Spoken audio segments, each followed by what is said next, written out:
But I'll tell you what, man, he looked good in his return to welterweight against Brian Barberena. Rafael Dos Anjos, man, from the get-go, we were wondering, why is he such a massive favorite? Why are people discounting Brian Barberena? But I think that the thing that we fail to remember is that Brian Barberena shines best when he's put in what situation? When he's put in these barn burners, when he's put in these back-and-forth wars.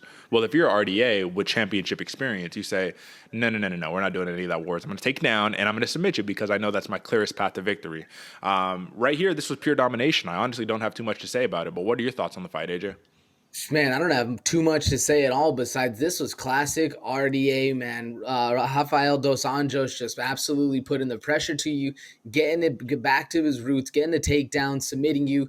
This is good to see, man. I mean, it was there's a while where RDA was back and forth, and then coming out with the Conor McGregor call out, bringing up old school beef, especially because Conor is in 170 as well. I mean, we're gonna see how Rafael Dos Anjos handles the quote unquote juice, but. Man, well, I was very excited and very happy to see how RDA performed for this fight, especially as a big RDA fan, man. That was the biggest takeaway. Like I said, not really much I can take away from the whole fight besides great performance. And that's about it, man.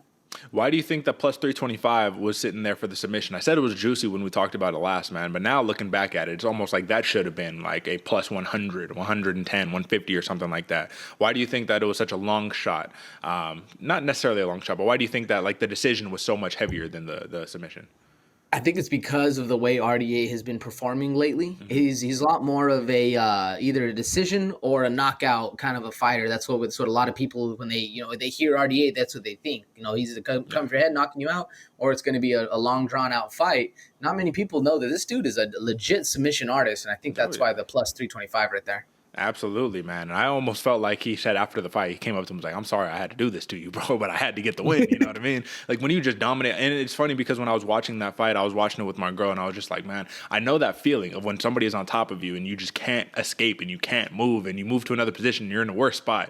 And then finally he put that rear naked choke and it was on the chin. And I was like, he's safe for now. But if that thing gets cranked in a little bit longer, it's game over. Rafael Dos Anjos, man. Let's talk about this really quickly and then we'll move on. Obviously, he did have that Conor McGregor call out, but that's kind of a juxtaposition, right? It's like you can't be like, I'm coming for the belt, but hey, let me fight Conor McGregor. It's like you either take the money path or you take the championship path. The championship path has far less glamour, glitz, and dignity, I believe. The money path is much more big fights, popularity, talk shit. How can he do both at the same time? I mean, he really can't, Derek. You either got to choose red panty night or you got to go with the gold.